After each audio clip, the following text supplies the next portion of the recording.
Vamos então iniciar o nosso conteúdo de exames complementares fazendo uma introdução à radiografia musculoesquelética.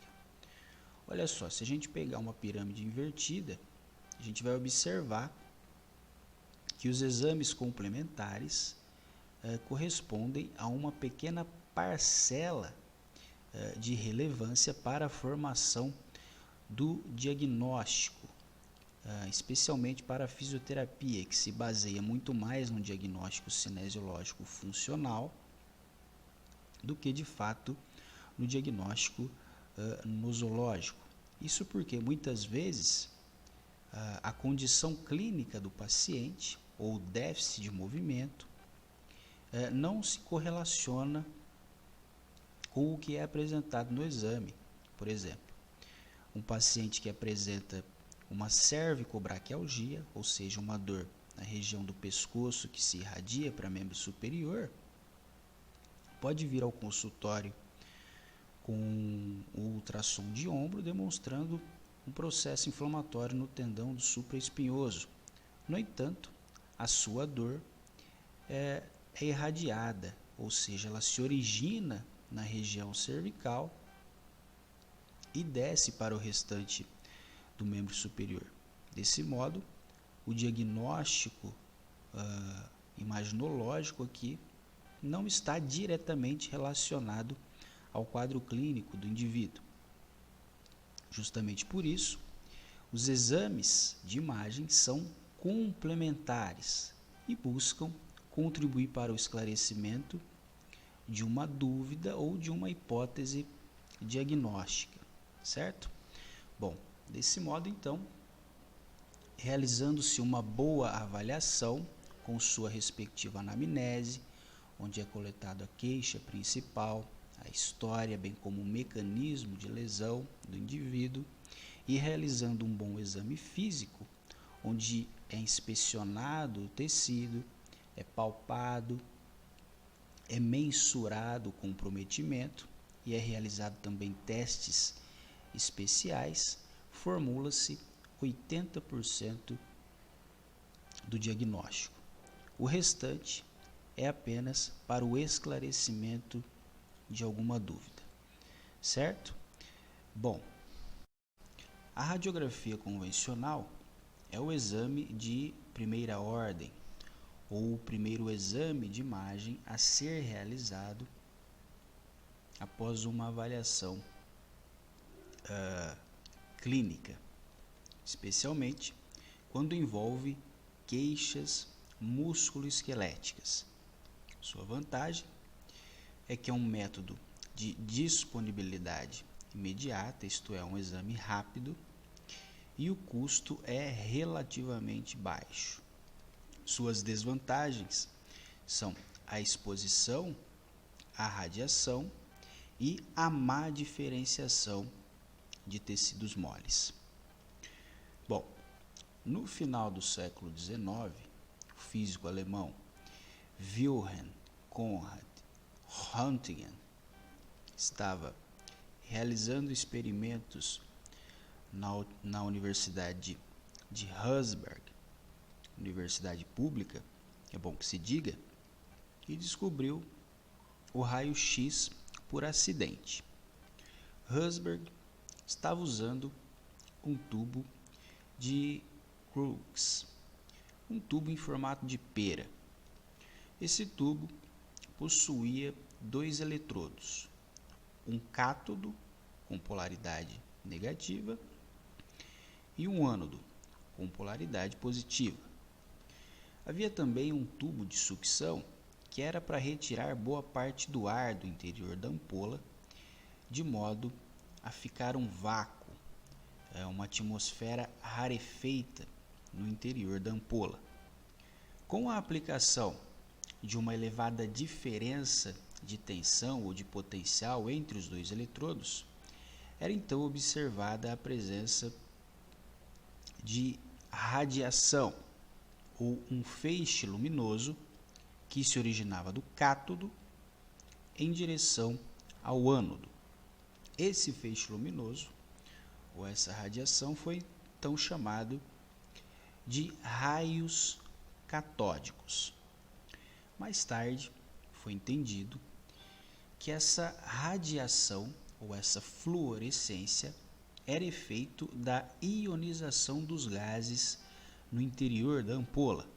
E era observado também que a extremidade da ampola, o vidro do lado do ânodo, fluorescia com uma coloração esverdeada, o que ocorria quando esses raios catódicos estavam fluindo no interior da ampola, isto é, quando havia então uma diferença de potencial ou de tensão entre cátodo e ânodo.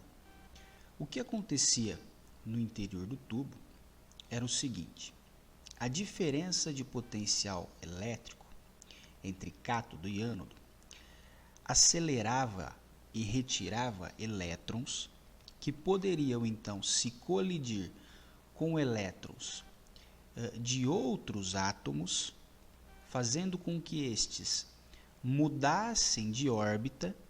Percebe aqui? Mudou da órbita mais próxima do núcleo para a órbita mais distante do núcleo. Isto é, esses elétrons ganhavam energia. No entanto, esses elétrons retornavam à sua órbita de origem ou nível energético de origem. E ao retornarem para o seu nível, era então formado um fóton, um tipo de energia eletromagnética que poderia possuir energia suficiente para arrancar elétrons de outros átomos, processo chamado de ionização. Lembra lá que um átomo, quando ganha ou perde elétrons, torna-se um íon. No respectivo exemplo, nós temos então o fóton retirando o elétron de um átomo, um processo então denominado de ionização. Alguns fótons poderiam então ter comprimento de onda suficiente para entrarem no espectro visível e, portanto, serem interpretados como cor pela nossa retina. Lembrando que o espectro de onda visível é de 400 a 700 nanômetros, enquanto outros fótons poderiam ter comprimento de onda muito pequenos e, portanto, não serem visíveis, uma vez que eles se encontravam então fora desse comprimento de onda do espectro visível. Bom, o cientista havia colocado aproximadamente 1 metro dessa ampola um papel revestido com platinocianeto de bário, um composto químico capaz de emitir fluorescência verde quando submetido a radiações ionizantes.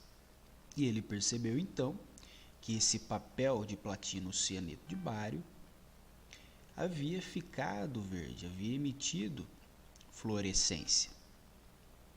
E que essa fluorescência se dava também em outras direções, quando o papel era colocado lateralmente e posteriormente.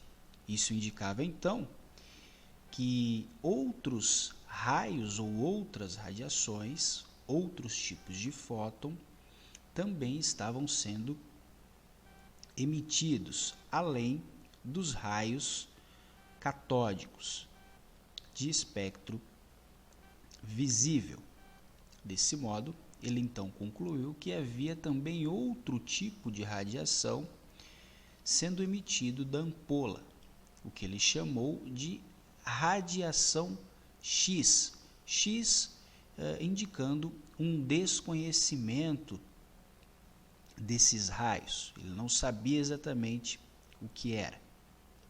O cientista foi então colocando vários objetos entre a ampola e o papel de platinocianeto de bário para observar o que refletia a sombra. Foi então que ele percebeu que apenas o chumbo projetava uma sombra puramente sólida no papel, como você pode observar pela sombra da cruz de Malta, feita de um objeto de chumbo no interior da ampola. O cientista também ficou surpreso quando viu a imagem dos ossos de sua própria mão na tela, sendo estas penetradas pelo raio-x,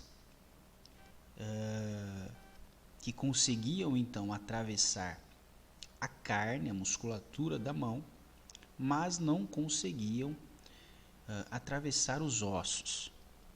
Ele inclusive colocou também a mão de sua esposa sobre a ampola para emitir uma radiografia, que foi então publicada na revista Science em 14 de fevereiro de 1986, cujo título era Um Novo Tipo de Raio. Né? Aqui é a imagem original da fotografia de raio-x, publicada por ele no seu trabalho no século XIX. Muitos outros cientistas então se debruçaram no estudo desses raios e posteriormente descobriu-se que a radiação não consistia estritamente em raio-x, mas em 3 tipos distintos de radiação: os chamados raios alfa, que consistiam em partículas extremamente pesadas e com carga positiva; os raios beta, que consistiam em cargas mais leves e polaridade negativa; e os raios gama, que eram por natureza os raios X. No entanto, esses tinham energia muito alta quando comparados àqueles obtidos no tubo de Röntgen. E por isso, mais tarde, eles foram diferenciados ou distinguidos dos raios X. Desse modo, então, o raio-x consiste em um feixe discreto de energia eletromagnética, o chamado fóton.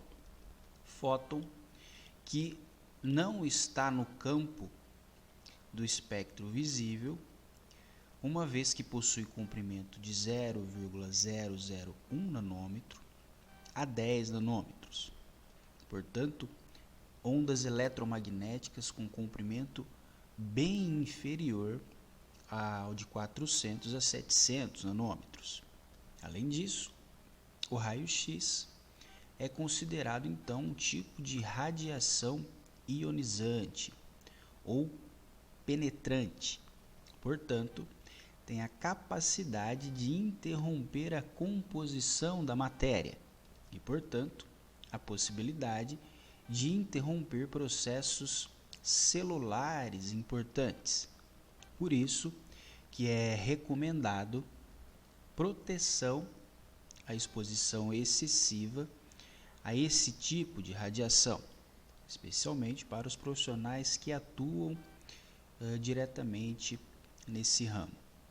Bom, as incidências ou as projeções podem ser em sentido antero-posterior, póstero-anterior, projeção de perfil, projeção axial ou projeção oblíqua. AP e perfil costumam ser as mais frequentes. Além disso, há um tipo de incidência realizada sob estresse, especialmente para investigar algum tipo de articulação. No respectivo exemplo, avalia-se então a articulação coxo-femoral direita, onde o paciente encontra-se em rotação externa, né? Que é a posição de maior congruência articular entre cabeça do fêmur e fossa do acetábulo. Bom, a densidade radiográfica é um termo técnico que se refere à quantidade de escurecimento na radiografia. Desse modo, quanto maior a radiodensidade, mais clara, mais branca é a imagem. E quanto menor a radiodensidade, mais escura ou mais preta é a imagem. O termo radiotransparente, radiolúcido ou radiolucente corresponde àquilo que é facilmente penetrado pelo raio-x. Portanto, permite uma grande passagem de raio-x. São as imagens escuras, as imagens pretas. Já o termo rádio opaco corresponde àquilo que não é facilmente penetrado pelo raio-x, portanto, bloqueiam a passagem de raio-x. Correspondem então às imagens brancas, mais claras. Os tecidos do corpo correspondem a 4 principais classes de radiodensidades ou tons de cinza. O ar é radiotransparente, pois possui a menor radiodensidade, sendo assim observado ao fundo ou ao redor da radiografia, bem como na traqueia, nos pulmões, no estômago e no trato digestivo. A gordura ou o tecido adiposo já é mais radiodensa do que o ar e pode ser observada no tecido subcutâneo. Os tecidos à base d'água, partes moles, como por exemplo os músculos, tendões, ligamentos, cápsula articular, são mais radiodensas do que a gordura. No entanto, o contraste radiográfico desses tecidos acaba sendo insuficiente para uma boa visualização. E os ossos são os tecidos mais radiodensos do corpo devido à presença de cálcio, ao alto teor de cálcio. Perceba que há uma diferença grande de contraste entre o tecido ósseo e, por exemplo, as partes moles, como musculatura da panturrilha. Bom, nas descrições radiográficas, o termo rádio opaco é geralmente reservado para descrever objetos metálicos, como aparelhos cirúrgicos, no caso aqui uma artroplastia de joelho, obturações nos dentes ou meio de contraste, como por exemplo o sulfato de bário. Desse modo, os tecidos humanos normalmente não possuem radiodensidade suficiente para serem chamadas de radiopacas, a não ser, claro, em condições anormais. Desse modo, então, o mais adequado é descrever áreas de radiodensidade aumentadas ou diminuídas. Bom, então o que analisar em uma radiografia musculoesquelética convencional? Olha só, deve-se então analisar a arquitetura esquelética, a densidade óssea, os espaços articulares e, na medida do possível, tecidos moles. Muito embora existam exames melhores para avaliar os tecidos moles, bem como a densidade óssea. Bom, ao avaliar a arquitetura esquelética geral, deve-se observar o tamanho dos ossos, a forma e o número de ossos, né? Condições onde os ossos apresentam-se com um tamanho muito aberrante, ou seja, muito fora do normal, podem indicar condições como, por exemplo, a acromegalia ou outras condições endócrinas. Deve-se observar também o número ou quantidade de ossos, que pode ser normal ou supranumerária, isto é, quando há ossos extras. No respectivo exemplo, nós observamos aqui a polidactilia, né, que é a presença de um dígito a mais na mão. E isso pode ocorrer também em outras regiões do corpo, como por exemplo a presença da costela cervical. Deve-se observar também condições em que há ossos faltantes ou mal desenvolvidos. Deve-se analisar também a forma como se encontra anatomicamente. Na respectiva imagem, por exemplo, nós observamos uma coluna em S, uma imagem frontal, quando sabemos que nos parâmetros da normalidade, esta deve estar centralizada, né? Isso indica então a presença de um tipo de escoliose denominada em S. Deve-se observar também o contorno geral dos ossos, buscando por irregularidades externas ou internas. Externas, como por exemplo, a presença de proeminências ósseas que não deveriam existir, como no respectivo exemplo, nós observamos a presença de um osteófito, né, ou chamado esporão no osso calcâneo. Observamos também a presença de formações osteofitórias nos corpos vertebrais, né, na região anterior dos corpos vertebrais, o famoso bico de papagaio, que quando na região ventral, geralmente não estão associados a queixas álgicas. Deve-se observar também a presença de descontinuidade óssea, consegue observar? Isto é, a presença de fratura, o que não pode ser confundido com a presença da epífise de crescimento, né, observada em crianças e adolescentes.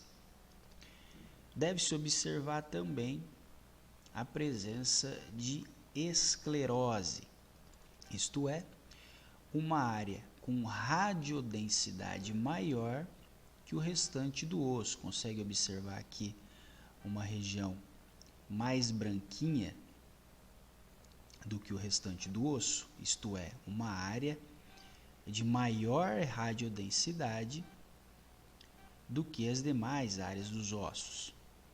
No caso aqui, a gente está falando então de uma esclerose do compartimento lateral do joelho, o que no respectivo caso indica uma sobrecarga mecânica associada a um processo degenerativo. No entanto, pode indicar também a presença de um processo inflamatório, infeccioso ou uma neoplasia, né? No respectiva imagem, a gente pode observar a presença de um halo esclerótico, isto é, um círculo esclerótico, um círculo branco, um círculo de maior radiodensidade que o restante do tecido ósseo, percebe? Isso aqui indica a presença de uma neoformação óssea. Como irregularidade interna, também deve observar a presença de áreas de radiodensidade diminuída, que a gente consegue observar, a presença de uma área com radiodensidade diminuída, quase radiotransparente, na diáfise umeral. Percebe que há contornos bem definidos, o que pode indicar uma lesão osteolítica, isto é, uma lesão de destruição do tecido ósseo. Deve-se analisar também o alinhamento dos ossos em relação aos ossos adjacentes, isto é, analisar a presença de algum desvio ou deslocamento que pode indicar uma luxação, ou desarticulação. No respectivo exemplo, nós observamos aqui uma desarticulação ou uma luxação húmero-ulnar, que geralmente está associada a uma lesão traumática. No próximo exemplo, a gente pode observar também desvios das superfícies articulares, no caso das articulações metacarpofalangianas, o que indica lesões degenerativas, das quais incluem-se a artrite reumatoide. Bom, a radiografia não é o exame específico, isto é, não permite uma análise objetiva. Para isso, o exame mais adequado é a densitometria óssea. No entanto, a radiografia permite, em algum grau, analisar a densidade óssea geral. E isso é possível analisando o contraste entre osso e tecido mole, que deve ter um contraste muito bem definido. Deve ser possível diferenciar o que é osso do que não é, bem como é possível também observar ou analisar o contraste dentro do próprio osso, pois o osso compacto, isto é, a cortical óssea, possui uma maior radiodensidade, isto é, imagens mais claras, do que o meio do osso, que possui osso esponjoso. Desse modo, a perda dessa radiodensidade cortical, bem como a perda ou a má diferenciação entre osso e tecido mole, ou a perda de contraste entre osso e tecido mole, pode indicar a perda de massa óssea ou a perda de densidade mineral óssea, que, como mencionado, é melhor verificada pela densitometria óssea. No próximo slide, apenas para a gente comparar, temos então na radiografia à esquerda uma radiografia de quadril e bacia de um homem de 50 anos.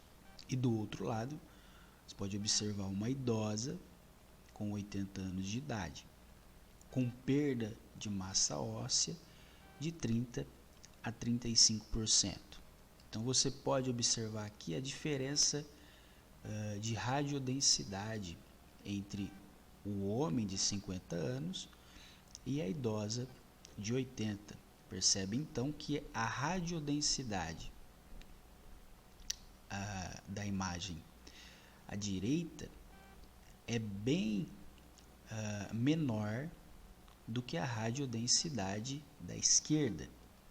Na imagem à esquerda, há um contraste entre osso e tecido mole, um contraste bem definido, enquanto na imagem à direita, o contraste entre osso e tecido mole está diminuído, percebe? Indicando assim uma perda de densidade óssea geral. Deve-se observar também o chamado espaço articular radiográfico, um termo específico que engloba tanto a cartilagem articular quanto qualquer outro espaço real da articulação. Isso inclui, por exemplo, espaço devido à atração da pele quando o paciente encontra-se em decúbito dorsal no momento da radiografia. Desse modo, uma radiografia feita sob sustentação do próprio peso ajuda a eliminar esses espaços reais e apresentar uma dimensão mais verdadeira. No respectivo exemplo, nós podemos observar os espaços da articulação do joelho, entre fêmur e tíbia, e observar que do lado esquerdo há uma diminuição desses espaços articulares. Desse modo, os espaços articulares da radiografia da esquerda encontram-se preservados, enquanto os espaços articulares da radiografia da direita encontram-se diminuídos, certo? Então essa aula é uma aula bem simples, mais para compreender a formação das ondas eletromagnéticas que compõem a radiografia e um pouco da nomenclatura radiográfica, ok? Você pode revisar esse conteúdo pelas seguintes referências.